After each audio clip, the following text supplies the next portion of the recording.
Alright, Shalom. First and foremost, I want to begin by giving all honor, glory, and praises to Yahweh, Bahashem, Yahweh Shai, Bahashem, Rakakodash. Double honors to the elders and apostles of Great Millstone. And Shalom to you, brothers that are laboring and pushing this word in truth and sincerity and with charity. I am the brother Abraham from the camp here in GMS Chicago, coming back at you with another lesson. Lord willing to be edifying. And this is a video that I saw earlier today from the Jimmy Dore show. Is called U.S. starts proxy war via Cambodia versus Thailand. All right, and right now you have a border. We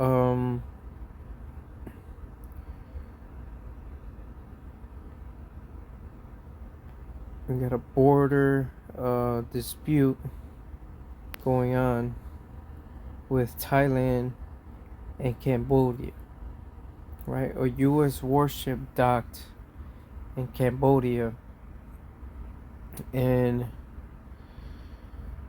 the U.S. docked a warship there, and they're pretty much using Cambodia to as a proxy, right? So let's look up what a proxy is. Okay, this is from Google AI overview. A proxy war is a conflict where major powers use third parties, proxies, like smaller countries or rebel groups, to fight their battles, instead of engaging in direct military confrontation, often by providing them with funding, weapons, training, and intelligence to advance their own geopolitical interests. These indirect conflicts allow powerful nations to wage war and influence regions without directly risking their own troops, creating less escalation but devastating consequences for the proxy regions, such as Syria, Yemen, or Ukraine. And right now, you obviously have the Ukraine and Russia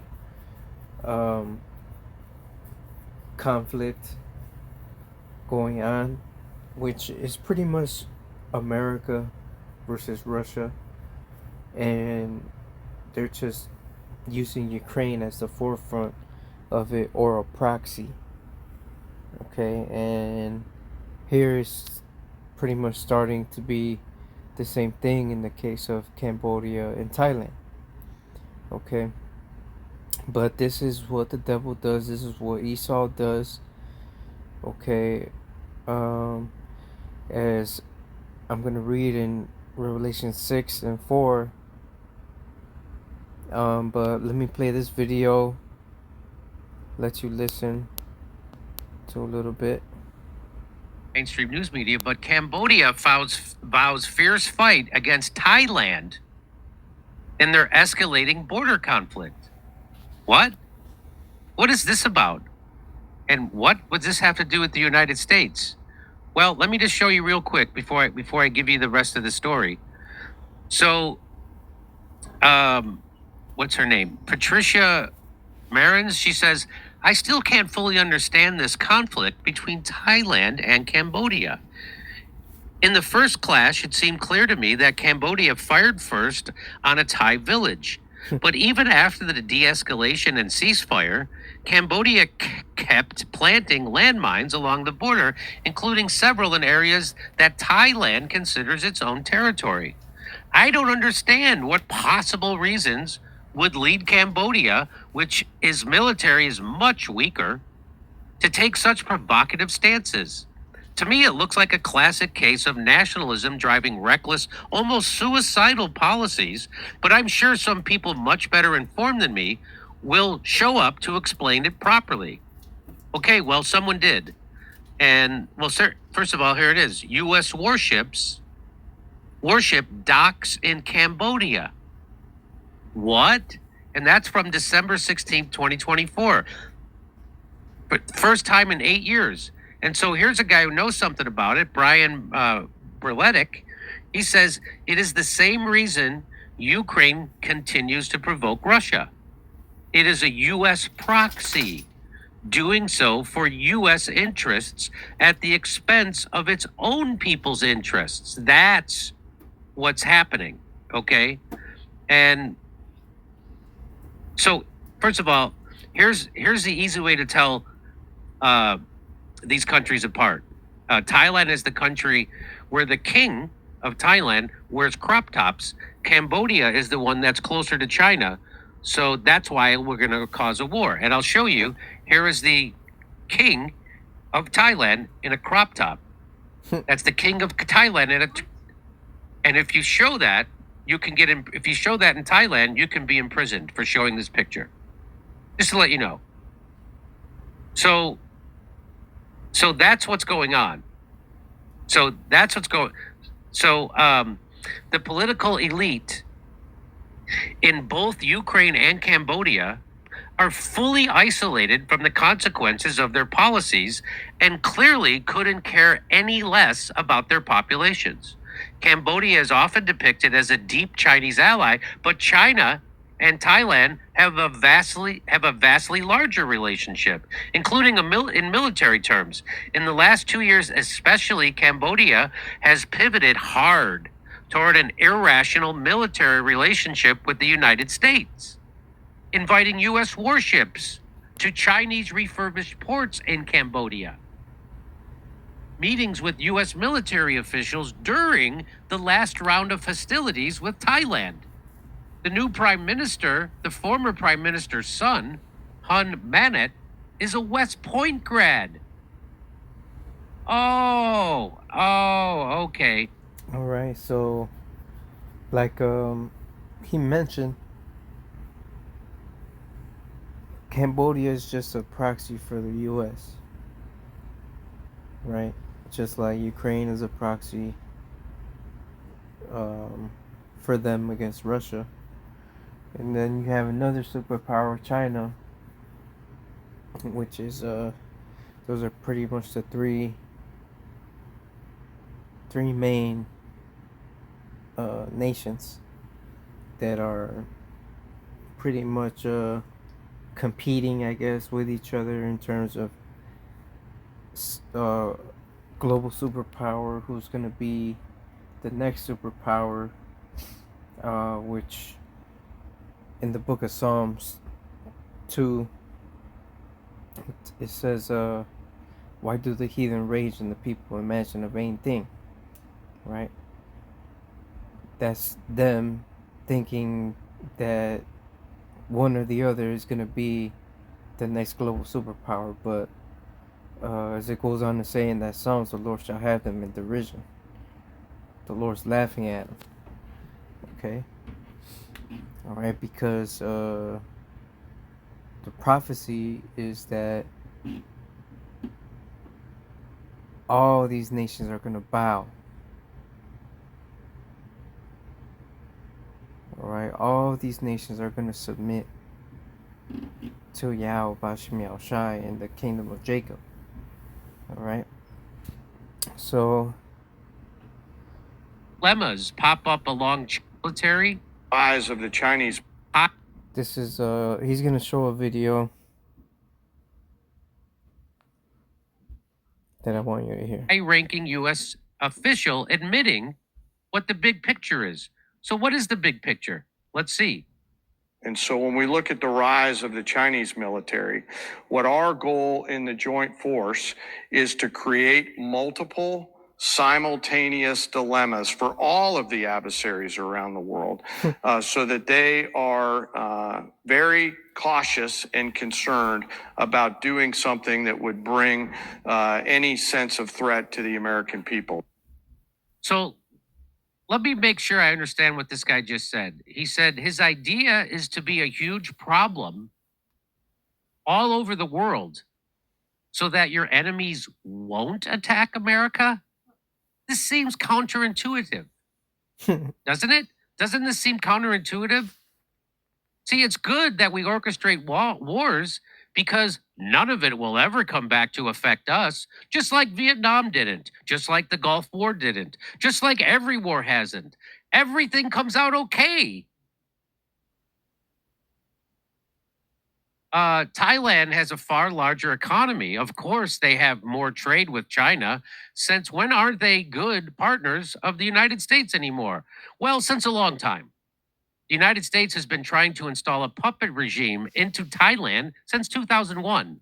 Multiple violent color revolutions, and especially from 2014 onward, Thailand has begun trading working with, and buying military equipment from China.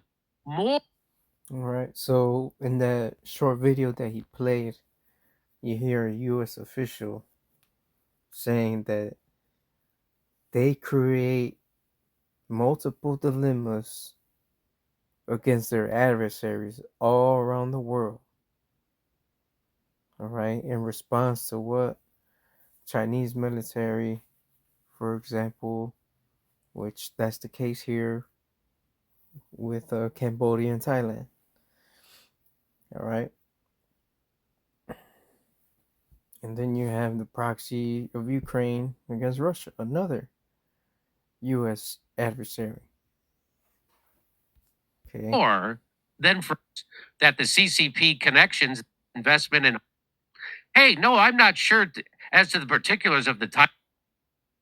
So they're country's de facto leader. So this is the United States doing a color revolution. You want to know why Cambodia, with a smaller military and normally friendly, decided to flip and start attacking them? Well, there it is. Because the United States is pushing this. And this guy let the cat out of the bag. Our whole plan is to create And what? so when we look at the rise of the Chinese military, what our goal in the joint force is to create multiple simultaneous dilemmas for all of the adversaries around the world. So they're going around starting wars all over the world with everyone that they see as an economic adversary. This is always about economics. Nobody's afraid that China is going to attack the United States.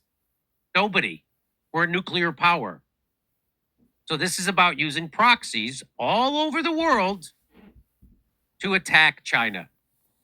Just like they used a proxy in Ukraine to attack Russia because they thought it would weaken Russia. And then they could overthrow Putin with another color revolution and balkanize Russia, meaning split it up and sell it off to places like BlackRock. That's right. So the United States, again, is the world's terrorists. The United States are the people making the world less safe and fomenting wars. That's what the United States does. That's what they're doing. And that's why this woman couldn't understand. Why in the heck are they doing this? Why would they what? Now you know the rest of the story. Hey, come see me. All right. So let's go ahead to the scriptures. Got a few on deck. This is Revelation 6 and 4. All right. It says, and there went out another horse that was red, and power was given to him that sat thereon to take peace from the earth, that they should kill one another, and there was given unto him a great sword. So this horse, right, which a horse represents power. All right, this horse is red. Okay. So when we read the scriptures, when we read Genesis, it describes Esau as red, okay? And when Isaac gave him his blessing, he gave him the blessing of the sword, all right? So this red horse, or this red power that is Esau Edom, all right, he was created to take peace from the earth. All right, he did that by his sword. That was his blessing. All right. So who would fit this? Who today would fit this scripture? All right. From the video that you just saw. All right. you can fill in the blanks. All right. So from there, let's go ahead to the book of Micah, chapter 2, and verse 1. It says,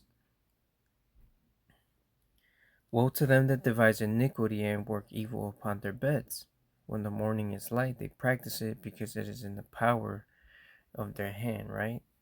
They've been given the power of the earth, according to Job 9 and 24, according to Revelation 6 and 4, as I just read.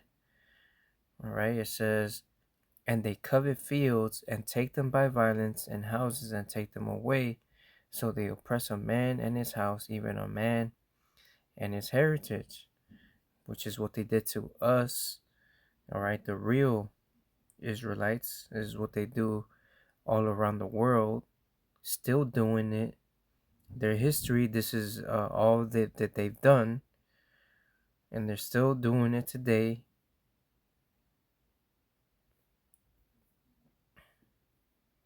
All right, who else uh fits this description? All right, the answer is very simple. All right, from there, let's get Job chapter 20.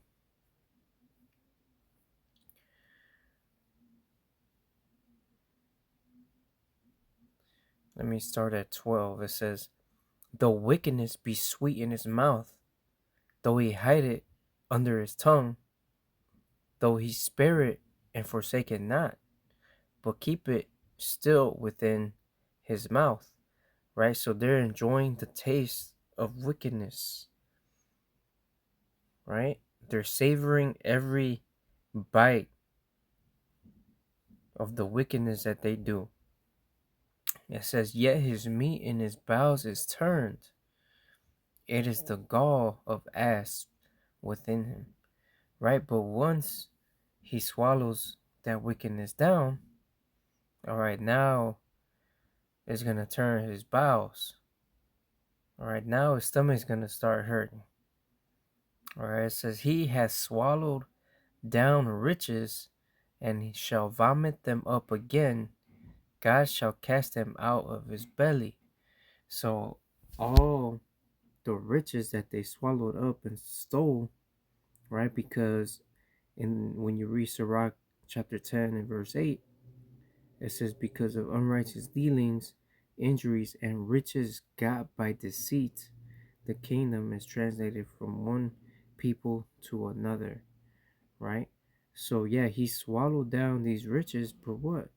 He's gonna vomit them up.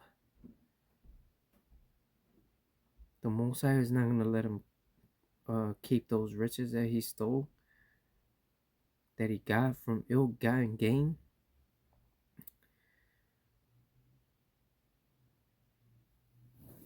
All right, let's go to the book of Isaiah, chapter 14. Let me start at verse 4. It says, "That thou shalt take up this proverb against the king of Babylon, and say, How hath the oppressor ceased? The golden city ceased," right? Because Babylon the Great, the virgin daughter of Babylon, is the oppressing city that just oppresses everybody, all right? Fucks with everybody for no reason but just to fuck with them. It says, "The Lord hath broken the staff of the wicked and the scepter of the rulers. He who smote the people in wrath with a continual stroke, he that ruled the nations in anger, is persecuted, and none hindereth." So you kept smiting the people, all right, with a continual stroke, endless blows to the nations, all right, with unrelenting tyranny did you do it, all right? It says, "The whole earth is at rest and is quiet. They break forth into singing," right? This is when you go down. This is when your kingdom falls. Will the earth finally be at rest, right? When you read the book of Maccabees and um, the first chapter, it says that when Alexander came on the scene, that the earth was quiet before him, right? So when he came into power, that's when shit started to go left. Alright, when Alexander came on the scene, that's when peace from the earth started to disappear. Because this man, that's what he was created to do, to fuck shit up. Alright? This is verse 7 in Isaiah 14. The whole earth is at rest and is quiet. They break forth into singing. Yeah, the fir trees rejoice at thee, and the cedars of Lebanon, saying, since thou art laid down, no feller is come up against us. Right? So when Esau Edom goes down, that's when the earth will be at peace again, will be at rest. Alright, and everybody's gonna sing and be joyful. Alright. So these trees, double fold. Esau goes all around the world, fucking shit up, right? As I read in Micah 2:1 and from 1 to verse 2. Alright, they go taking people's heritages, okay, because it is in the power of their hand, and they also go destroying the earth itself in the process. Alright, so now let's get Isaiah 33 and verse 1. Woe to thee that spoilest, and thou wast not spoiled, and dealest treacherously, and they dealt not treacherously with thee. When thou shalt cease to spoil, thou shalt be spoiled, and when thou shalt make an end to deal treacherously, they shall deal treacherously with thee. So now that he's done spoiling the whole world, dealing treacherously with everybody, now his judgment has come full circle. Now it's his turn to be dealt with treacherously. Now it's time for him to be spoiled, right? Remember the Job, he shall swallow down riches and he shall vomit them up again. Alright? All the riches you stole by ill-gotten gain, you ain't keeping that, man. Alright, so with that, I'm going to go ahead and give all honor, glory, and praises to Yahweh, Ba'ashem, Yahushai, Ba'ashem, Rakakodash. Double honors to the elders and apostles of Great Millstone. Until the next time, Shalom.